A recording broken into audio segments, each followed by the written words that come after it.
Hola a todos. Bueno, como ya lo comentó el maestro Javier, soy Ingrid Aurora Valencia Hernández y hoy les voy a presentar un poco de lo que hice durante la maestría. Bueno, lleva título de Descripción de densidad mamaria basada en textura utilizando el estándar BIRATS. La presentación consta de cuatro puntos, que es la introducción, la metodología propuesta, los resultados obtenidos y las conclusiones a las que se llegaron durante el, el proceso de este trabajo.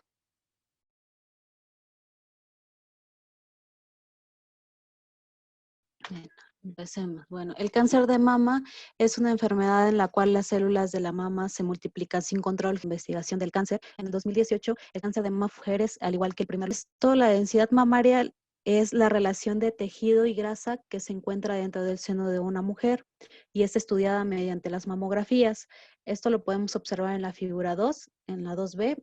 Tenemos una mamografía que consta de dos partes principales, que es zonas oscuras y zonas blancas y opacas.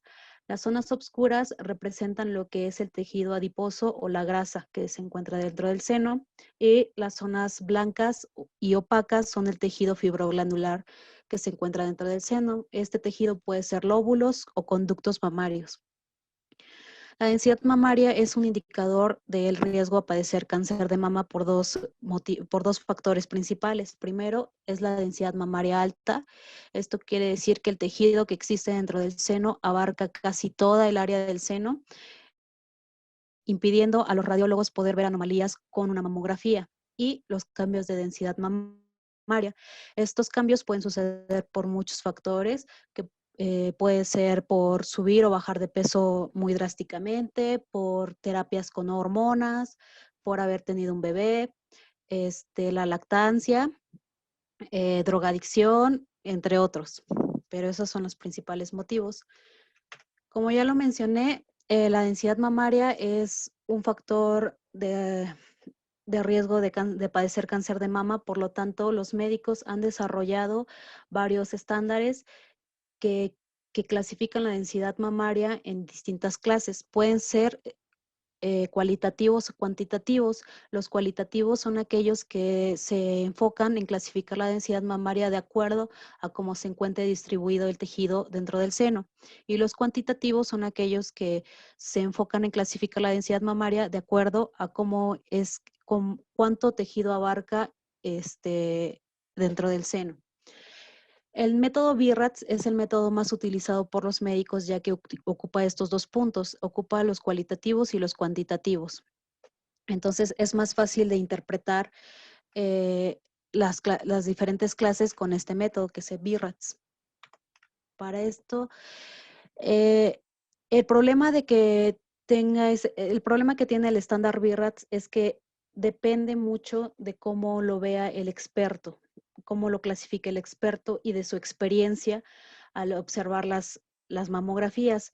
Algunos pueden clasificarlos dentro de una clase o dentro de otra clase. Es dependiendo del radiólogo. Por lo tanto, existen muchísimos métodos que tratan de clasificar la densidad mamaria de manera automática para evitar que el punto de vista del radiólogo dependa de qué tan experto o no es en el tema de mamografías. Sin embargo, estos métodos de detección, de clasificación automática tienen varias deficiencias. Primero es que solo calculan la densidad mamaria en general y pueden decir que si es muy densa o no es muy densa. Entonces, no clasifican eh, en un estándar que los médicos conozcan. Por lo tanto, a la hora de ver la clasificación, se les hace difícil a los médicos interpretarla. Y el otro punto es que no proveen información adicional sobre los cambios que se generan dentro del tejido ya existente, si aumenta o disminuye la densidad donde ya había tejido. Entonces, el objetivo de mi tesis de maestría fue identificar y cuantificar los diferentes tipos de densidad mamaria en las mamografías, estableciendo un valor de densidad para cada uno de ellos en base a su descripción de textura, para extraer las características que ayudarán a clasificar de manera automática la densidad mamaria con base a un estándar médico, que en este caso es el estándar BIRATS.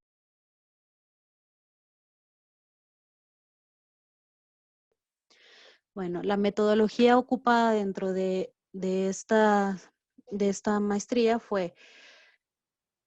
consta de 5 pasos, los cuales me ayudarán a que la mamografía original pues, sea ya como resultado, tenga una cuantización de las diferentes densidades dentro del seno y que diga a qué clase BIRATS pertenece.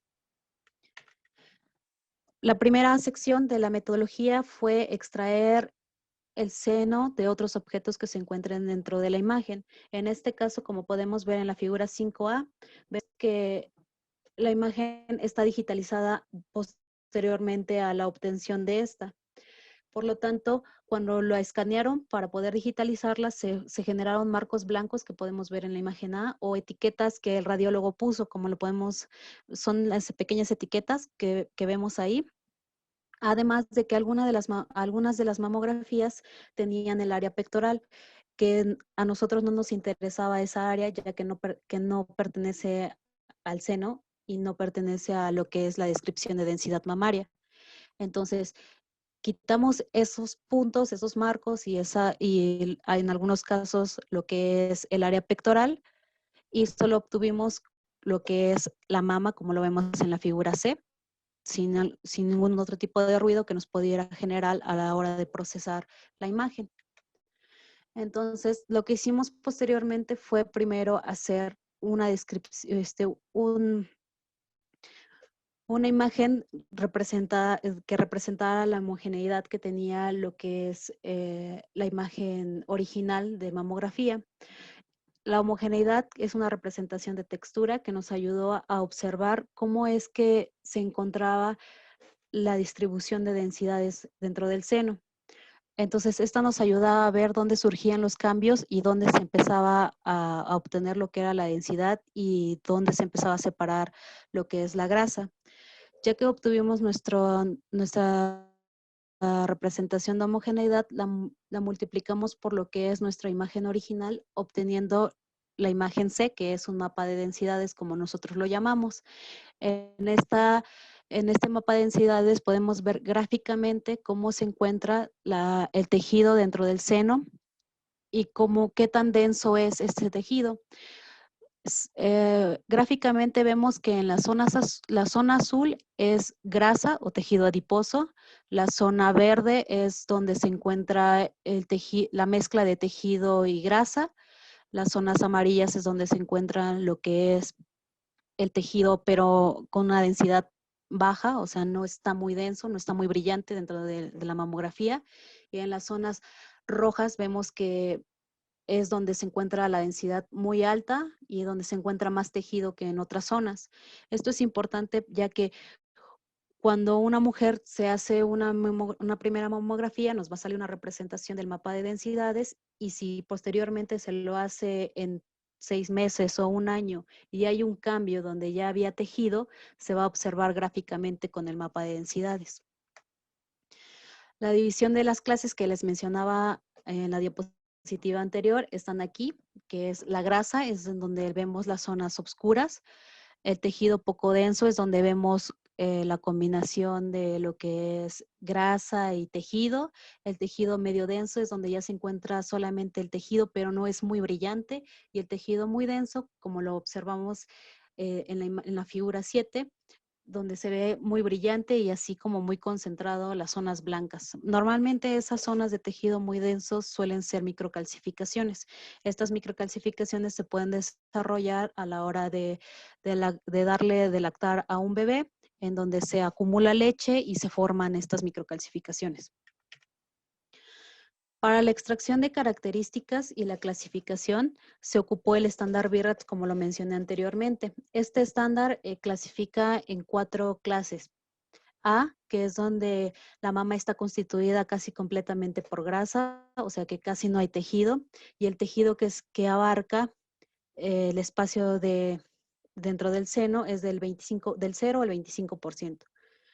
Después continuamos con la clase B, donde el tejido mamario se encuentra disperso en toda la mama, es decir, que son zonas con tejido pequeños y que están en toda la mama, y además abarca el tejido de un 26 a un 50% dentro del seno. La clase C, que es el tejido más heterogéneo, esto quiere decir que las zonas donde se encuentra el tejido son más grandes y están más juntas, no están dispersas en el seno, y además abarca de un 51% a un 75% de espacio dentro del seno. Y la clase D, que es la clase que yo les decía que es cuando la mama es muy densa. Esto quiere decir que casi toda el área está ocupada por tejido, o si no es que totalmente está ocupada por tejido dentro del seno. Bueno, para la clasificación se ocuparon esas características, que fue qué tan disperso está el tejido en el seno y cuánto abarca, cuánto porcentaje abarca dentro de este. Hicimos dos pruebas con dos distintos clasificadores, lo que es un clasificador convencional y lo que es un clasificador difuso. Les voy a primero a comentar qué es la diferencia de un clasificador convencional y un clasificador difuso. Bueno, el clasificador convencional, supongamos que tenemos un vaso de agua y está a la mitad. Un clasificador convencional te dice si el vaso está lleno o está vacío. Si el vaso tiene agua a la mitad, el clasificador convencional te va a decir está lleno porque no está vacío. Entonces te dice si sí está lleno o no. Y el clasificador difuso es diferente, ya que no te dice si está lleno o está vacío, sino te dice está a la mitad. Los clasificadores difusos van de 0 a 1. En este caso, si el vaso estuviera lleno, sería un 1, y si el vaso estuviera vacío, sería 0. Pero como el vaso está a la mitad, entonces sería un 0.5. Esto nos permite tener un umbral dinámico que nos ayuda a ver que no solamente pertenece o no pertenece, sino pertenece, pero qué tanto pertenece a esa clase. Haciendo estas pruebas, tenemos que con un clasificador convencional nos da un 76.5% de precisión a la hora de clasificar en estas 4 clases BIRATS que les comenté, la A, la B, la C y la D. Y después el clasificador difuso nos dio una precisión de un 84.17%. Esto quiere decir que el clasificador difuso que nosotros propusimos para realizar la clasificación fue mejor que un clasificador convencional, que es el clasificador que ocupan todos los métodos para clasificar de manera automática la densidad mamaria.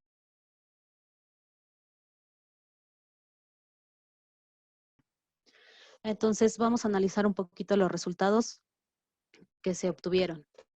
Primero, la base de datos utilizada durante este trabajo es la base de datos Breast Cancer Information and Support.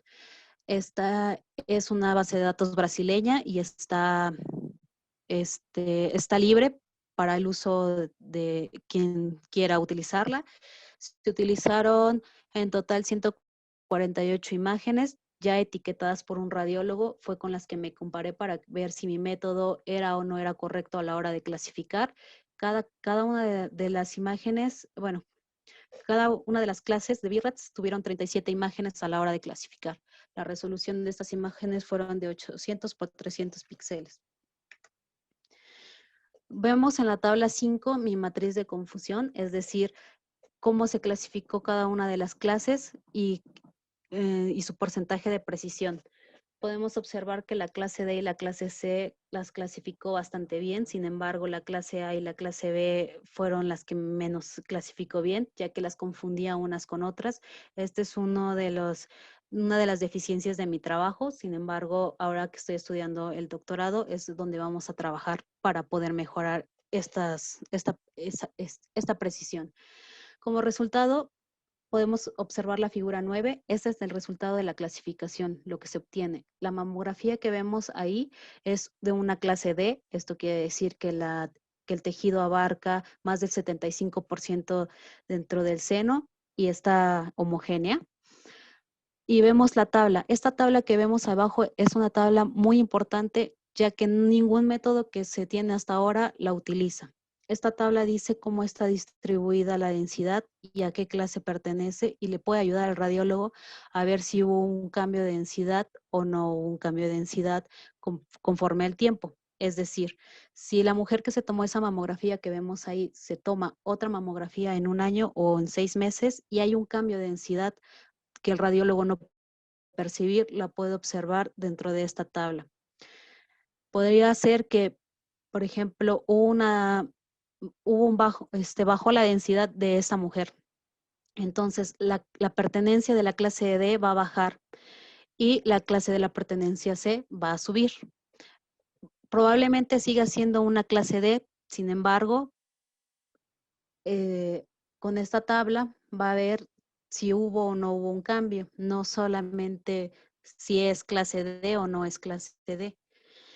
Entonces, esto junto con el mapa de densidades que les mostré anteriormente, nos va a ayudar le va a ayudar al radiólogo a observar de mejor manera si hubo un cambio de densidad y dónde lo hubo. Es muy importante esto del cambio de densidad, ya que estudios han indicado que antes de que se desarrolle un cáncer de mama, la densidad disminuye y después sube drásticamente, obteniendo lo que es un tumor. Entonces, si en esta mamografía hubiera una disminución, el radiólogo se podría dar cuenta si podría o no podría desarrollar cáncer de mama antes de que ya sea demasiado tarde y el cáncer ya está. Obtuvo un porcentaje en general, le ganó a los demás trabajos como que en conclusión, el mapa de densidad propuesto basado con una representación de homogeneidad mejora la representación visual de las diferentes regiones de las mamografías para poder observar dónde se suscitó el cambio y si se suscitó dentro de donde ya había tejido o no. Y la clasificación difusa puede dar más detalle de cómo va evolucionando la densidad mamaria con base a las clases BIRATS. Entonces, eso sería todo con este trabajo. La primera parte de este trabajo fue publicado y presentado en una conferencia internacional que se llama International Instrumentation and Measure Technology Conference en Auckland, Nueva Zelanda, en mayo del año pasado. Y bueno, ahorita estamos en espera de la aceptación de un artículo de revista que también lleva el proceso de la metodología obtenida durante la maestría. Y bueno, chicos, eso sería todo por mi parte. Me gustaría saber si tienen alguna pregunta, alguna duda sobre lo que les acabo de exponer o sugerencia.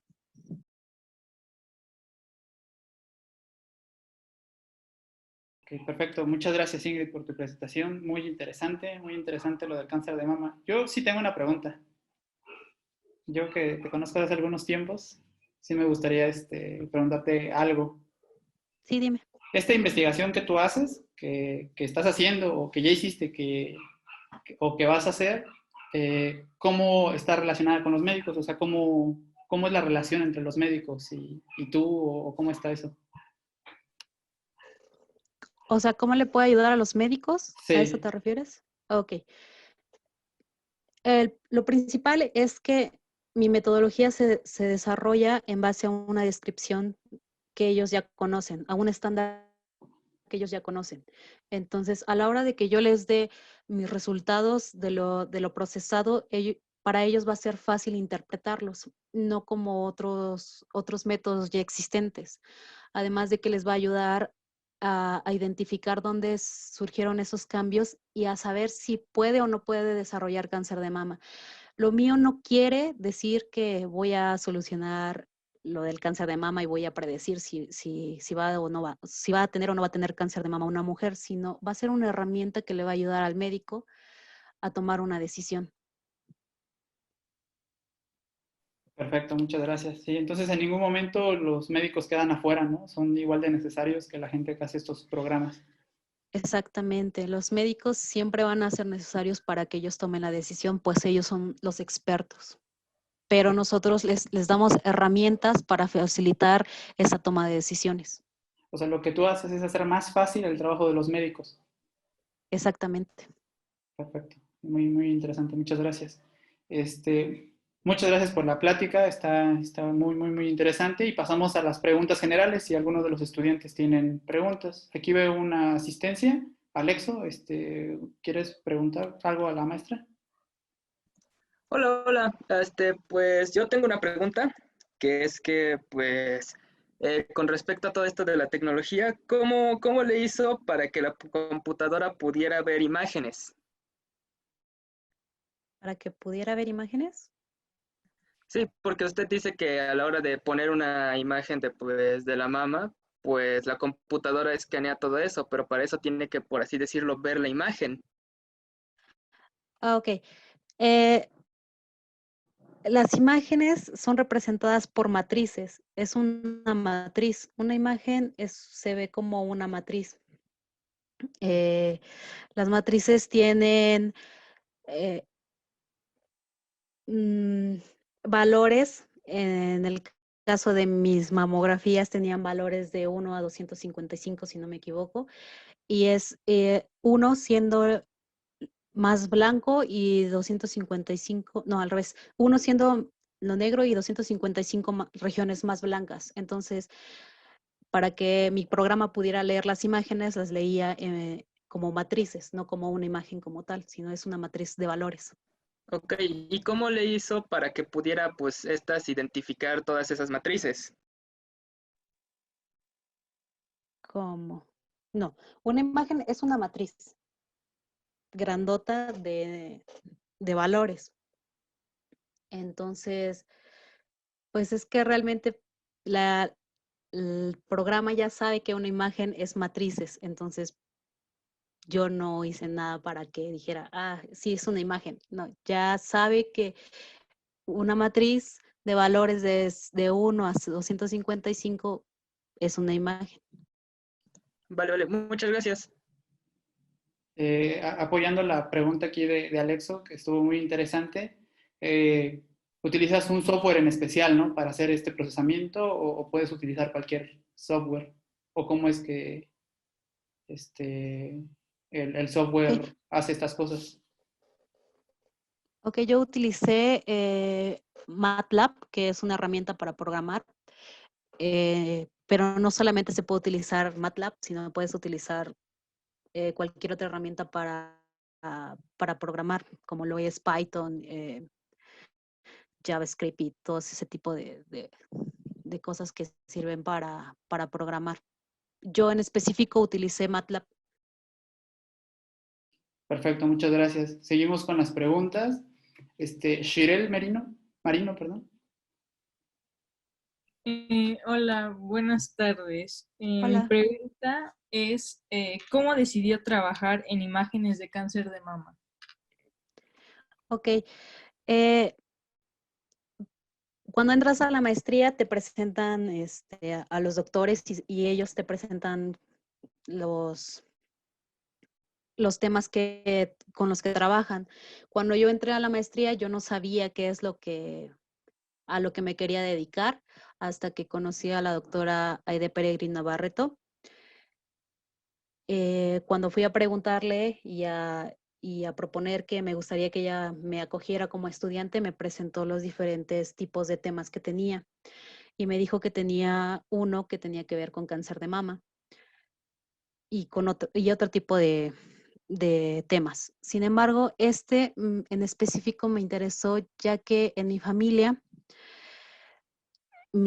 yo tuve 2 tías las cuales sufrieron cáncer de mama y fallecieron más que nada por ignorancia de no hacerse tratamientos y pues no detectarlo a tiempo, ¿no? Entonces, eso me motivó a poder estudiar y ayudar a las mujeres a que esto no les pase.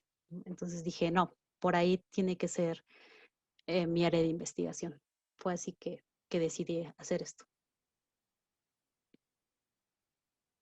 Perfecto, muchas gracias, Shirel. Andrea, tienes una pregunta. Adelante. Sí, profe. ¿Cómo se siente al ayudar a las mujeres con su trabajo? Pues la verdad me siento muy bien. Me gustaría que este trabajo llegara realmente a manos de médicos para que ayuden a más mujeres a hacerlo. Sin embargo, yo siento que no depende todo del médico ni de nosotros que les damos herramientas para poder dar un buen diagnóstico, sino que también depende de la concientización de las mujeres de que se tienen que hacer pues exámenes cada cierto tiempo para poder detectar este problema a tiempo, ¿no? Pero sin embargo me siento bastante bien al saber que puedo ayudar a detectar el cáncer de mama antes de que se desarrolle más y pueda ser mortal. Perfecto, gracias Ingrid. Gracias Andrea por tu pregunta. Como parte de la reunión, nos gustaría hacerle una entrevista, maestra, claro, ya abusando de su tiempo. Y son unas preguntas que prepararon estudiantes de TEC, son de prepa, se llaman Vanessa López y Fabiola Rojas, y nos gustaría que se pudieran abrir sus cámaras, Vanessa, Fabi e Ingrid, para comenzar pues la entrevista. Claro, chicos, les dejo de compartir para que pueda prender mi cámara. Ok.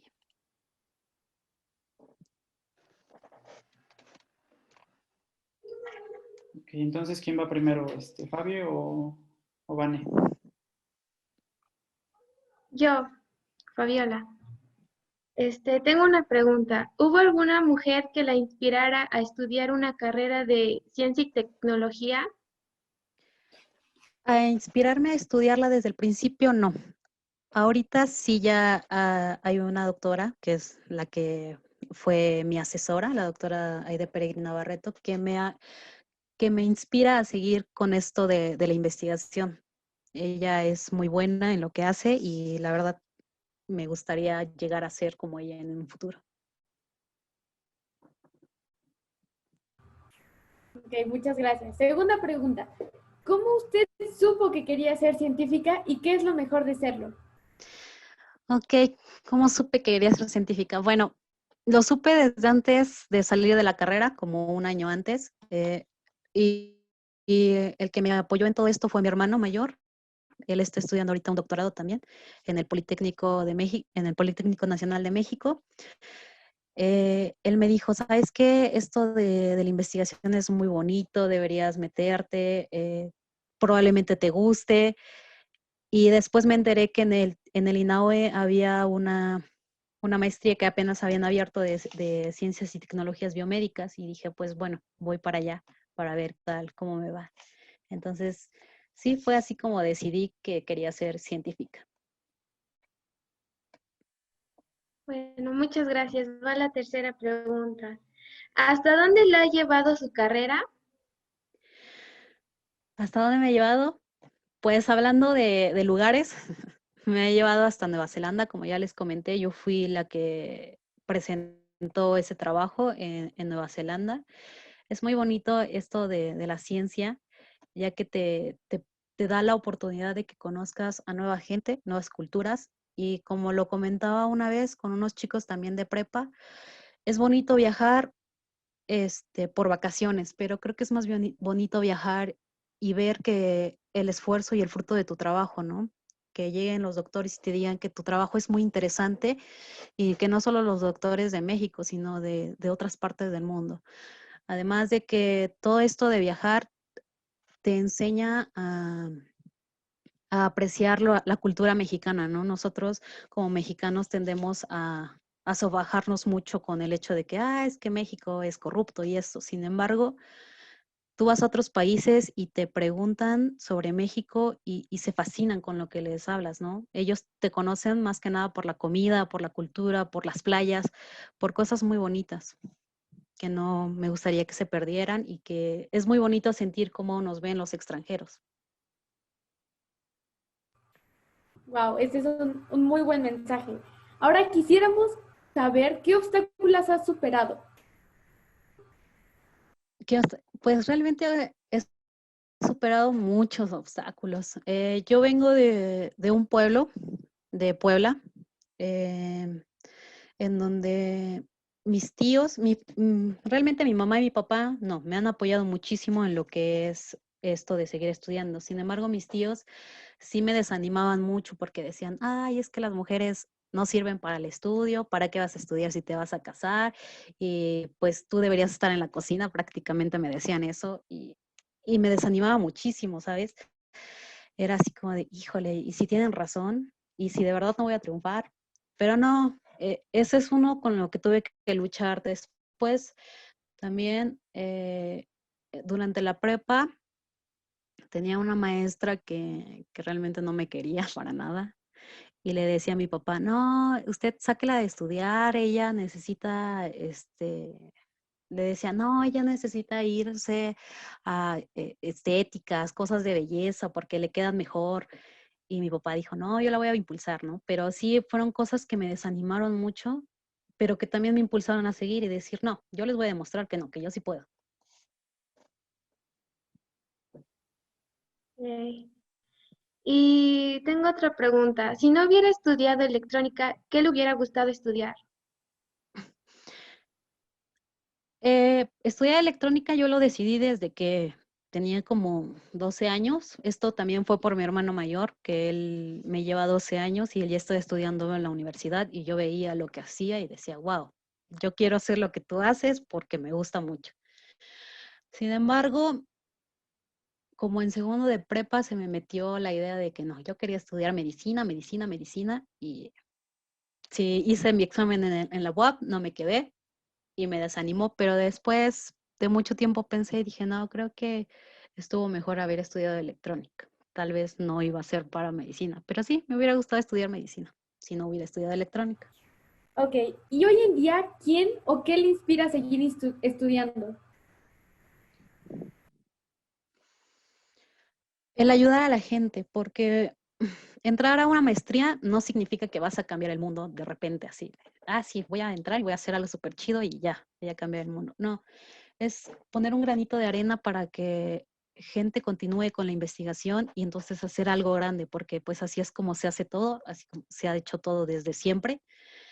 Y pues sí, me gustaría seguir con mi tema. En este caso, en el doctorado, pues voy a seguir con esto para mejorarlo y ayudar a la gente y ayudar a los médicos, en este caso, a dar un mejor diagnóstico por todas las mujeres que se mueren al año por este cáncer, que realmente si se detecta a tiempo, se puede salvar. O sea, es muy probable que se salve a una mujer si se detecta a tiempo.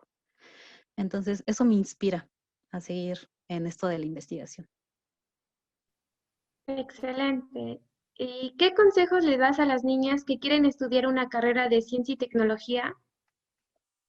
Que no se desanimen, que siempre va a decir, que siempre va a haber gente que les va a decir que no pueden, que las mujeres no son para la ciencia, que las mujeres sirven para estar en la cocina. Aunque ahorita ya esto está cambiando mucho, pero sí, sigue habiendo eso.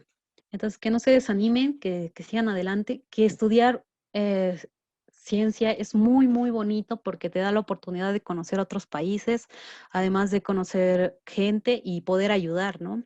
Ayudar a la sociedad con lo que tú hagas. Ah, y que estudien inglés. Es muy importante el inglés. Pues bueno, ese sería pues la pequeña entrevista que te queremos hacer, dado tu currículum y las actividades que has desempeñado. Y bueno, agradecerte a nombre del equipo Air 4723, que es el equipo de robótica del Tec Milenio, donde Vane, Fabiola y muchos de los niños que se encuentran en esta conferencia son participantes. Esperamos nos puedas seguir en nuestras redes sociales, que les des ahí like, retweet o lo que quieras hacer. Y agradecerte a nombre de Tec Milenio por la plática que estás brindando.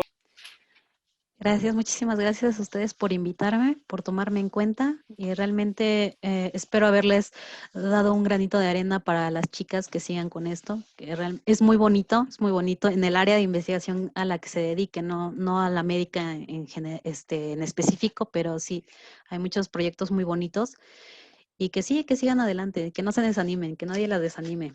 Ustedes pueden.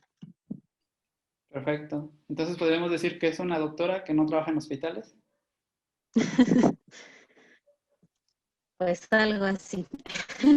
Perfecto, muchas gracias. Pues te damos un aplauso, todos los integrantes del ERD, integrantes, niños, niñas, todo el equipo administrativo y bueno, yo que ando aquí de coach con estos niños. Le agradecemos mucho su plática y bueno, pues muchas gracias, maestra. Esos son todos los chicos del ERD.